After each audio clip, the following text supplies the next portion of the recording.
আপনি general secretary হিসেবে কি কোনো দায় নিচ্ছেন এই ঘটনার? যেহেতু আপনি জেনারেল সেক্রেটারি, ওই সময় 3 বারের জেনারেল সেক্রেটারি, আপনার উপরে দল মানে আপনার নেত্রী আমি আপনাকে। তো আমার নেত্রী হুম যেভাবে নির্দেশ দিয়েছেন হুম সেভাবে আমি কাজ করেছি। এখন আচ্ছা জেনারেল সেক্রেটারি হিসেবে আমার ভুল ত্রুটি থাকতে পারে, হুম এটা আমি I am not immune from hmm mistakes. হুম মানুষের ভুল হবে, হুম সে ভুল ত্রুটি আমারও থাকতে পারে। নমস্কার, আমাদের সঙ্গে এই মুহূর্তে সংযুক্ত আছেন বাংলাদেশ আওয়ামী লীগের মাননীয় সাধারণ সম্পাদক এবং সাবেক সেতুমন্ত্রী ওবায়দুল কাদের। ওবায়দুল কাদের একজন মুক্তিযোদ্ধা এবং আওয়ামী লীগের বিভিন্ন রাজনৈতিক সন্ধিক্ষণে এবং সংকটে তার নেতৃত্ব বারে বারেই আলোচিত হয়েছে। তিনি আওয়ামী লীগের 3 বারের সাধারণ সম্পাদক, এর আগে তিনি ছাত্রলীগের 2 বারের সাধারণ সভাপতি ছিলেন, ফলে তার একটা দীর্ঘ বর্ণময় রাজনৈতিক জীবন। তো আমরা এখন তার সঙ্গে কথা বলবো। মিস্টার কাদের, আপনাকে দ্য ওয়ালে অনেক স্বাগত জানাই। আমার প্রথম প্রশ্ন যে 24 গত বছর 5ই আগস্ট গণ অভ্যুত্থানের পর থেকে আমরা আপনার সম্পর্কে প্রায় কিছুই জানতে পারছিলাম না, আপনার বক্তব্য পত্রপত্রিকায় আসছিল না। তো আপনি যদি প্রথমে এই বিষয়টি একটু বলেন, কারণ আমরা আজকে আপনার একটা বিবৃতি দেখেছি মোহাম্মদ ইউনূস সরকারের বিরুদ্ধে আপনি অনেক কথা বলেছেন। তো আপনি যদি এইটা একটু প্রথমে ব্যাখ্যা করেন। দেখুন, এই বিষয়টা তো দেশে বিদেশে ভারতবর্ষেও সবার কাছেই পরিষ্কার। আমি হুম 5ই আগস্টের সেদিনের যে ষড়যন্ত্রমূলক ছাত্র উত্থান, হুম সে সময় আমি খুবই ভাগ্যবান। হুম সেদিন আমার বেঁচে থাকার কথা ছিল, আচ্ছা মৃত্যু থেকে অনেক কাছে ছিলাম। আচ্ছা আমি আমারই সংসদ এলাকায় হুম আমার নিজের বাসাকে এড়িয়ে হুম পার্শ্ববর্তী আর একটা বাসায় হুম আশ্রয় নিয়েছিলাম। বেশ। তখন 4 দিক থেকে হুম মিছিল আসছিল হুম এবং এটা আসলে ছিল প্রধানমন্ত্রী গণভবন কেন্দ্রিক। হুম এবং এটা আমরা অবাক হলাম যে সংসদ এলাকাতেও এটা ছড়িয়ে পড়ে হুম এবং একটা লুটপাটের হুম যে লুম্পেন স্টাইলের হুম কতগুলো ঘটনা ঘটে হুম এবং সেখানে বিভিন্ন ধরনের লোক হুম আসে এবং এদের এদের মধ্যে বেশিরভাগই মনে হয়েছে এটা কোন রাজনৈতিক অভ্যুত্থান, হুম এটা লুটপাটের অভ্যুত্থান। না, একটা কথা জিজ্ঞাসা করি, সে তো আমরা তখন সেটা দেখলাম এবং মাননীয় এখন প্রধানমন্ত্রীকেও। আমি হুম যে বাসাতে ছিলাম হুম তারা সে বাসাতেও হামলা করে। আচ্ছা তারা জানতো না হুম যে সেখানে আমি আছি। আচ্ছা আমার বাসা তারা লুটপাট করেছে, হুম কিন্তু যে বাসায় আমি গিয়ে আশ্রয় নিলাম হুম সেখানে তারা হামলা করবে এটা আমি ভাবতাম। কিন্তু সেখানেও দেখলাম যে অনেক লোকজন হুম ঢুকে পড়ে এবং তারা ভাঙচুর লুটপাট হুম করতে থাকে। হুম আমি আমার স্ত্রী সহ আমরা বাথরুমে লুকিয়ে যাই, অনেকক্ষণ ছিলাম, প্রায় 5 ঘন্টা। হুম হুম তারপর একটা পর্যায়ে এরা তো ওই বাথরুমের ভিতর সেখানেও কমোড হুম বেসিন হুম এগুলো তো লুটপাট করেছে সব জায়গায়। সেগুলোর লোভে প্রথমত তাদেরকে আমার ওয়াইফ সেই বাথরুমের মুখে দাঁড়িয়ে হুম বারবার বলছিল যে আমি অসুস্থ, হুম এ কথা বলে তাদের ফিরিয়ে দিচ্ছে। হুম তো একটা পর্যায়ে তারা এই বাথরুমে যেগুলো আছে সেগুলো লুট করার জন্য জোরপূর্বক হুম প্রবাসের হুমকিতে। তো সে সময় আমার ওয়াইফ জিজ্ঞেস করে যে কি করবো, হুম আমি বললাম, খুলে দাও যা হবে। তারপরে সাত আট সাত আট জন ছেলে ঢুকলো। তার খুবই আক্রমণাত্মক দৃষ্টিভঙ্গি, হুম মনোভঙ্গি নিয়ে। হুম তখন হঠাৎ তারা আমার দিকে তাকায়। হুম আমার দিকে তাকিয়ে, আপনি নেত্রী চলে গেল, আপনি জাননি কেন? আমি কিছু বলছিলাম। তারপরে এই ছেলেদের মধ্যে কি ভাবের উদয় হয়েছে জানি না, হুম তারা আমাকে বলে আপনার ছবি তুলবো। তারপর আমার ছবি তুলতে শুরু করলো, সেলফি নিচ্ছিল, হুম ছবি তুলছিল। এরা ছাত্ররা অনেকে আমাকে চেনতো। হুম হুম কি কারণে তারা তখন আক্রমণাত্মক যে মনোভাবটা ছিল হুম সেটা নিমেষে হুম শীতল হয়ে গেল। আচ্ছা এরা ঠান্ডা মাজাজে তখন কথা বলছিল। আচ্ছা এদের মধ্যে আবার এক পর্যায়ে একটা গ্রুপ, তারা চেয়েছিল আমাকে হুম রাস্তায় সেনাবাহিনী হুম হাতে তুলে দিতে। কেউ কেউ আবার এটাও চেয়েছিল যে জনতার হাতে তুলে দিতে। হুম এটা অবশ্যই তখন একটা মানসিক ভাবে হুম ভেতরে ভেতরে হুম ভেঙে পড়েছিলাম। হুম এরপর এরা এদের একটা শার্ট, এদের ওই ব্যাজ, হুম লাল হুম পতাকা শোভিত হুম ব্যাজ লাগিয়ে, আবার কালো একটা আহ, মুখে একটা মাস্ক হুম দিয়ে আমাকে আহ, হাঁটতে হাঁটতে হুম সংসদ এলাকা থেকে হুম বড় রাস্তা, গণভবন অভিমুখী হুম রাস্তা, ওখানে নিয়ে যায়। আচ্ছা ওখানে নিয়ে আমার হঠাৎ করে কোত্থেকে একটা উম, একটা ট্যাক্সি আসে, হুম একটা ইজি বাইক। হুম সেটা খালি ছিল, হুম ওখানে কোনো গাড়ি ঘোড়া কিছু ছিল না। হুম ওটা হঠাৎ করে কেন যেন এসে পড়ল। হুম হয়তো আমার ভাগ্য। এরা দুজনে আমাকে নিয়ে, আমার ওয়াইফকে নিয়ে ওটাতে উঠলো আর বলতে লাগলো, ওতে তো অসংখ্য মানুষ, হুম চেক আপ সব জায়গায়। এরা বলতে লাগলো যে আমাদের চাচা চাচি অসুস্থ, হুম হাসপাতালে নিচ্ছি, হুম ডিস্টার্ব করবে না। হুম এই করে করে নিয়ে গেল একটা অনেক দূরে একটা জায়গা। তো এটা হলো, ভাবতেও পারেনি ওরা যখন বাথরুমে ঢুকলো যে বেঁচে হুম থাক, হুম সে বেঁচে থাকাটাই সেদিন যে একটা পরম সৌভাগ্যের বিষয়। হুম আনএক্সপেক্টেডলি হুম বেঁচে গেছে, ইট মোস্ট ইম্পর্টেন্ট। সে সময় হুম এই ছেলেরা যে কোনো ভাবে আমাদেরকে আর্মির হাতে তুলে দিতে পারতো। মানুষের রাস্তায় অসংখ্য মানুষ, হুম সেখানে অনেকে তো আছে আমাদের অপোজিশন, হুম মেরে ফেলতে পারতো। হুম তো আজকে এটুকু বলে শেষ করি। না কিন্তু আপনাকে মানে তারপরে আপনি কোথায় এটাও রইলেন? কেউ জানে না, আপনি প্রথম জানেন।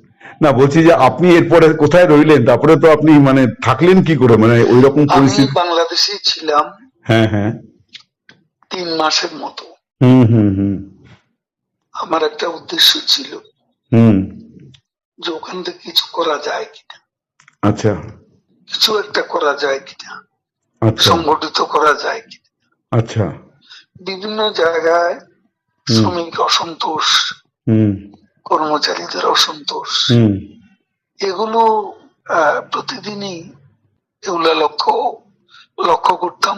মানে পেশাজীবীদের যে ক্ষোভগুলো আর কি। ক্ষোভগুলো তখন রাস্তায় নেমে আসছিল, ঠিক ঠিক বিশেষ করে গার্মেন্টস। ঠিক ঠিক তো সে সময় ভাবলাম যে এদের সাথে যোগাযোগ করে কিছু করা যায় কিনা। তো এই চিন্তাতে 3 মাস পরে রইলাম। আচ্ছা এরপরে একে একে সবাই অ্যারেস্ট হচ্ছে, এবং আমি তো নেত্রীর পরের হুম পরের স্থানটাই আপনার। জন। আমার বিরুদ্ধে তখনই 212টা খুনের মামলার হুম আমি আসামি হয়ে গেছি। তারপর এই অবস্থা অনেকেই বললো, আবার এখান থেকেও হুম অনেক অনুরোধ ছিল হুম আমি যেন সতর্কভাবে হুম এদিকে চলে আসি। হুম তো এইভাবে চিন্তা করলাম যে আসলে আমি বাইপাস সার্জারি হয়েছিল, হুম হুম হুম অনেকগুলো ওষুধ খেতে হয়। হুম হুম আমি এখানে ধরা পড়লে ওষুধ খাওয়াবে কি? ঠিকই। তারপরে অনেক কিছু ভাবনা চিন্তা করে 75-এ এখানে এসেছিলাম। তার বঙ্গবন্ধু, হুম তারপর ও- 150 জেল হত্যা হলো, তারপরে হুম হুম কলকাতায় এসে হুম 9 মাস ছিলাম। আচ্ছা। এখান থেকে ফিরে গিয়ে জগন্নাথ হলে একটা বৈঠক করছিলাম অনেক রাতে। হুম ঢাকায় তখন কারফিউ, তো ওখানে আমাকে অ্যারেস্ট করা হয়। হুম তারপরে এরপরে আবার 111-এর পরে হুম তখনও জেল কেটেছিল। তো ওই যে তারপরে এখানে আসতে বঙ্গবন্ধু হয়েছে। হত্যার পরে যে 9 মাস ছিলেন তারপরে কি আর কলকাতায় আসেননি কোনো কাজে বা কোনো ইয়েতে? না মানে কখনো রাজনৈতিক প্রয়োজনে আসেননি আর কি? আসছি আমি, তখন যোগাযোগ মন্ত্রণালয়ের দায়িত্ব ছিলাম। তখন এসছেন এখানে আর কি? আমাদের ডেপুটি হাই কমিশনার হুম বিজয় দিবসে আমাকে হুম হুম প্রধান অতিথি করেছিল। বেশ। তো একটা জিনিস বলছি, এই যে আপনি রইলেন তো তারপরে তখন আর কোনো সমস্যা হলো না যে ওই ছেলেগুলো আপনাকে কোথাও পৌঁছে দিল, ওরা আর কি এটা ফাঁস করেনি? তাহলে কি? আপনার আমি রাতেই ওখান থেকে আবার কিন্তু এই যে ছেলেগুলো এরকম করলো, এটার কারণটা কি মনে হয় আপনার, যে ওরা যে আপনার প্রতি সদয় হলো, আপনাকে কোনো হঠাৎ করে বাঁচালো? কেন আমি বুঝি না।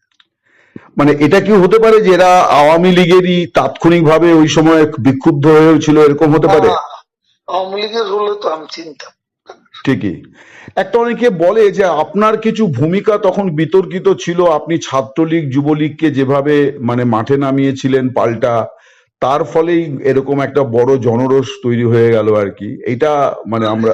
কথা মোটেই ঠিক না। আচ্ছা। আমি কখনো বলিনি হুম যে ছাত্রলীগকে এই অভ্যুত্থান দমানোর হুম জন্য। হুম সেটা লন্ডন থেকে আমাদের এক ব্যারিস্টার হুম নিজু মজুমদার, হুম ও ইউটিউবে কথা বলে, হুম ও তখনকার ভিডিও নিয়ে হুম সেটা প্রচার করেছে হুম মাস তিনেক আগে। হুম সেখানে ছাত্রলীগের নামই ছিল। হুম বিভিন্ন বলা হয়েছে ওদিন ছাত্রলীগকে, ছাত্রলীগই যথেষ্ট, হুম এ ধরনের কোনো বিষয় ছিল না হুম আমার বক্তব্য। আর আমি পার্টির সেক্রেটারি, হুম তারা আমার মেট্রো রেল পুড়িয়ে দিচ্ছে, তারা আমার সেতু ভবন পুড়িয়ে দিচ্ছে, হুম তারা বিটিভি ভবন পুড়িয়ে দিচ্ছে, হুম তারা আমার অফিস আক্রমণ করতে বারবার হুম আসছে, হুম পার্টি অফিস। হুম তারা গণভবন মুখী আক্রমণ শানাচ্ছে। তো সে সময় আমি কি আমাকে সেভ করব না? আমার দলকে সেভ করব না? আমার নেত্রীকে সেভ করতে হবে না? তখন সে সময় আমি পার্টির সেক্রেটারি হিসেবে হুম আমার উপর সময় আরোপিত যে দায়িত্ব, সে দায়িত্ব আমি পালন করেছি। হুম এটা যে কেউ করতো, হুম আমি ওই জায়গায় আমার জায়গায় অন্য কেউ থাকলে তিনিও সেটা করতেন। আপনারা 15 বছর ক্ষমতায় ছিলেন, এত বড় পার্টি, আপনারা দেশ তৈরি করেছেন, আপনারা বুঝতে পারলেন না যে এরকম একটা জনমত তৈরি হয়েছে? এটা কেন হলো? এটা একটা আকস্মিক উত্থান।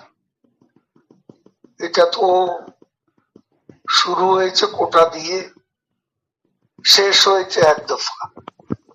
হ্যাঁ, কিন্তু এটা কি আসলে এটা একদিনের পরিকল্পনায় হয়েছে নাকি দীর্ঘদিন নিজে ধরে? একটা ষড়যন্ত্রমূলক হুম ঘটনা, একটা বিস্ফোরণ হয়ে গেল। সেটা ইন্টেলিজেন্সের একটা ব্যর্থতা তো ছিল, এবং এটা ব্যর্থতা ছিল না এ কথা তো বলা যায়। আপনি জেনারেল সেক্রেটারি হিসেবে কি কোনো দায় নিচ্ছেন এই ঘটনার? যেহেতু আপনি জেনারেল সেক্রেটারি, ওই সময় 3 বারের জেনারেল সেক্রেটারি, আপনার উপরে দল মানে আপনার নেত্রী আমি আপনাকে। তো আমার নেত্রী হুম যেভাবে নির্দেশ দিয়েছেন হুম সেভাবে আমি কাজ করেছি। এখন আচ্ছা। জেনারেল সেক্রেটারি হিসেবে আমার ভুল ত্রুটি থাকতে পারে, হুম এটা আমি, I am not immune from hmm mistakes. হুম মানুষের ভুল হবে। হুম সে ভুল ত্রুটি আমারও থাকতে পারে। আপনি নিজে কোনো ভুল মানে চিহ্নিত করেছেন যে এইটা আপনার ভুল হয়েছিল? আমি কাজ করেছি, কাজ করলে ভুল হয় এটা? চাঁদাবাজি করিনি, হুম। কমিশন খাইনি, হুম। পার্সেন্টেজ নিইনি। হুম। আমার মন্ত্রণালয়টা সবাই জানে। হুম। তারপরে বাংলাদেশ আওয়ামী লীগের কমিটি গঠন করতে হুম। কমিশন নিয়ে হুম। কাউকে পদায়ন করিনি, হুম। চাঁদাবাজি করিনি। হুম। আমি সেই দিক থেকে হুম। নিজেকে হুম। একদম নির্দোষ বলে হুম। আমি নিজেকে সাব্যস্ত করতে পারি। আপনাদের সময়ের নির্বাচন, তারপরে মানবাধিকার হরণ, মানবতা বিরোধী অপরাধ, এই সমস্ত অনেক রকম অভিযোগ এবং অনেক দুর্নীতির বিষয় সামনে আসছে। ডেফিনেটলি সব হয়তো সত্য নয়, কিন্তু আপনারা এত বড় একটা ঘটনার পরে কিন্তু আপনারা কোনো মানে ভুল স্বীকার বা দুঃখ প্রকাশ করেননি আর কি? এই প্রশ্নটা বারে বারে আসছে বিভিন্ন মহল থেকে। দেখুন, আমরা এদেশকে যা কিছু দিয়েছি, হুম। যা কিছু করেছেন হুম। আমাদের নেত্রী, হুম। এটা কোনো তুলনা হয় না। হুম। এই ডেভেলপমেন্ট বাংলাদেশে হুম। হুম। কল্পনাই করা যায় না। 15 বছর আগের বাংলাদেশ, হুম। 15 বছর পরের বাংলাদেশ, হুম। দিন আর রাতের মতো হুম। পার্থক্য। আমাদের সমালোচনা তারাই করে হুম। যারা দিনের আলোতে রাতের অন্ধকার দেখে, যারা অমাবস্যা দেখে হুম। হুম। পূর্ণিমা, হুম। তারা সমালোচনা করে। না, সমালোচনার বিষয়বস্তু আমাদের আছে। হুম। সময় হলে দেশের মাটিতে সবকিছুরই মূল্যায়ন আমরা করছি, দেশের মাটিতে গিয়েও করব যখন সময় আসবে। একটা বিষয় অনেকেই বলছেন, এই যে আপনি দীর্ঘদিন নীরব ছিলেন, বলা হচ্ছে যে আপনার ভুল ত্রুটির কারণে আপনাকে চুপ থাকতে বলা হয়েছিল, মানে এটা কাইন্ড অফ পানিশমেন্ট আর কি। কিছু লোক আছে তারা এসব বলে শান্তি পায়, হুম। হুম। তাদের একটা সুখানুভূতি আছে। হুম। আমাকে তিনবার হুম। সেক্রেটারি করলো, হুম। এটাও অনেকের পছন্দ হুম। হওয়ার তো কথা না। হুম। আর আমাদের মতো পার্টিতে হুম। এ ধরনের হুম। প্রতিযোগিতা ছিল, হুম। এটা এখনো আছে। হুম। আমি যখন হয়েছি তখনও ছিল। হুম। কাজে এটা এটা এটা অবাস্তব কোনো কিছু না। এটা আমাদের মতো দেশে মাল্টি পার্টি সিস্টেম, হুম। এখানে আওয়ামী লীগের মতো মাল্টি ক্লাস অর্গানাইজেশন, এখানে দলের অভ্যন্তরেও প্রতিযোগিতা প্রতিযোগিতা ফলে এ ধরনের কিছু আনটুয়ার্ড আনপ্লেজেন্ট কিছু কিছু ঘটনা ঘটতে পারে। আপনার নীরবতার তাহলে আমাকে কারণটা কি ছিল? হ্যাঁ। আমাকে প্রধানমন্ত্রী নিজেই খুঁজেছেন এবং উনি সবচেয়ে বেশি ওয়ারিড ছিলেন হুম।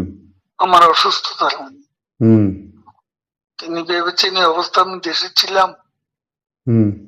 বলে যে তুমি টোটাল চেক আপ করো, হুম। এখন তোমার অন্য কিছু করতে হবে না, হুম। পারলে কিছু লেখো, 71 থেকে হুম। দেশ নিয়ে লেখো, হুম। সাম্প্রতিক ঘটনা প্রবাহ নিয়েও হুম। তোমার চোখে যা দেখেছ হুম। এগুলো নিয়ে লেখালেখি করো, কখন কি করতে হবে আমি বলবো। হুম। আমি ওনার সঙ্গে কখনো দেখা করতে চেষ্টা করিনি, হুম। কারণ উনি যেখানে আছেন হুম। সেখানে আমার হাই সিকিউরিটি জোনে, হুম। সেখানে আমি কেন হুম। দেখা করতে চাই। উনি হুম। যখন প্রয়োজন তখন আমাকে বলবেন। হুম। আর আমি ভালো করেছি কি মন্দ করেছি হুম। তার সবচেয়ে বড় সাক্ষী হচ্ছেন হুম। প্রধানমন্ত্রী শেখ হাসিনা। হুম। তিনি সবকিছু জানেন, হুম। আমার জীবন, আমাদের কর্মধারা, কিন্তু আমরা তো শুনতে পাচ্ছিলাম যে আপনার জায়গাতে কে হবেন এটাই এখন আওয়ামী লীগের মানে শীর্ষ এবং মাঝারি স্তরের নেতাদের মধ্যে সবচেয়ে বড় ইঁদুর দৌড় আর কি, যে নেক্সট জেনারেল সেক্রেটারি মানে ওবায়দুল কাদের থাকছেন না, এবার কে হবেন সেই নাম নিয়ে কামড়া কামড়ি ইঁদুর দৌড়, এটাই আমরা কিন্তু পাচ্ছি খবর। এই কামড়া কামড়ি এটা অসুস্থ রাজনীতি। হুম এখনো আমরা দেশের বাইরে, হুম এখনো ক্ষমতা থেকে যে ক্ষমতা আমরা হারিয়েছি হুম সে ক্ষমতা কখন পাবো হুম সে বিষয়টা আগে দেশ নিয়ে আমাদের ভাবা দরকার। দলে কে কি হবে হুম দেশ নিয়ে দেশে সেটা ঠিক করা দরকার। সেটা তো এখন এখানে বসে হুম আমরা কামড়া কামড়ি করলে হুম তাতে আমাদের কি ক্ষতি?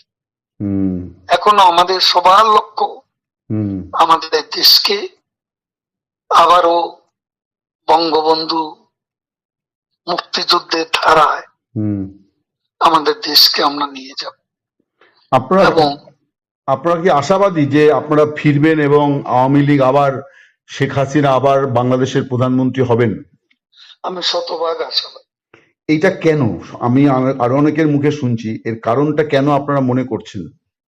আমরা মনে করছি এ কারণে বাংলাদেশের জনগণ, হুম আপনি এখন পাবলিক অপিনিয়ন নেন, সবাই বলবো, বেশিরভাগ মানুষ বলবে শেখ হাসিনাই ভালো ছিল, শেখ হাসিনাই ভালো চালিয়েছে, শেখ হাসিনাকে হারিয়ে আমরা অনেক কিছু হারিয়ে ফেলেছি। আমাদের কাছে যেটা সেগুলো আমাদের আদর্শ, বাংলাদেশ রাষ্ট্রের জন্মের চেতনা, হুম আমাদের মুক্তিযুদ্ধ, মুক্তিযুদ্ধের আদর্শ, এসব আমাদের এই জায়গায় আমাদের প্রত্যাবর্তন করতে হবে। কিন্তু একটা মিস্টার কাদের, আমি একটা জিনিস বলি, মানে ভারত সরকার ছাড়া আর কোনো মানে দেশ তারা কিন্তু আওয়ামী লীগের কার্যক্রম নিষিদ্ধ করার সিদ্ধান্ত নিয়ে তেমন কোনো প্রতিক্রিয়া দিল না। মানে আপনারাও মানে দুঃখ প্রকাশ বা ক্ষমা প্রার্থনা করছেন না। মানে এই জায়গায় কি একটা কোনো মানে জেদাজেদি বা ইয়ের জায়গা তৈরি হলো? মানে আওয়ামী লীগ কি একটু না, একঘরে আমরা হয়ে যাচ্ছে কারোর না? সাথে জেদাজেদি করবো?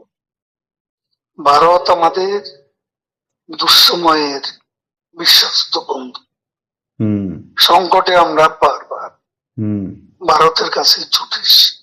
হুম এখানে আমরা অন্য কোনো দেশের সঙ্গে আমাদের কোনো বৈরিতা নেই। হুম আমরা কারো বিরুদ্ধে কোনো বক্তব্য দিচ্ছি না, হুম কারো সমালোচনা করছি না। বেশ। আমরা এখন আমাদের দেশকে হুম যেখান থেকে আমরা বাংলাদেশে স্থানচ্যুত হয়েছি, হুম যেখান থেকে আমরা দেশের শিকড় থেকে বিচ্ছিন্ন হয়ে গেছি, হুম সেই শিকড়ে আমাদের ফিরে যেতে হবে। কিন্তু তার জন্য সেটি তো আমাদের চিন্তা। আমরা কারো বিরুদ্ধে নেই, কারো সমালোচনা করি। কিন্তু তার জন্য তো মানে দেশবাসীর কাছে ন্যূনতম নিজেদের ভুল স্বীকার দেখুন, করতে হবে। ভারতে বসে আমি এ ক্ষমা প্রার্থনা কেন করব? আমি আচ্ছা দেশে গিয়ে করব। আচ্ছা। আমার ভুলের জন্য, হুম আমার ভুল ত্রুটি হলে সেটার জন্য আমাদের নেত্রী আছেন, হুম তিনি দেশবাসীকে বল। হুম এখান থেকে বলা কি ঠিক? হুম থ্যাংক আচ্ছা। ইউ। অনেক ধন্যবাদ, অনেক কৃতজ্ঞতা আপনাকে দ্য ওয়ালের তরফ থেকে। আপনার সুস্বাস্থ্য কামনা করি, ভালো থাকুন।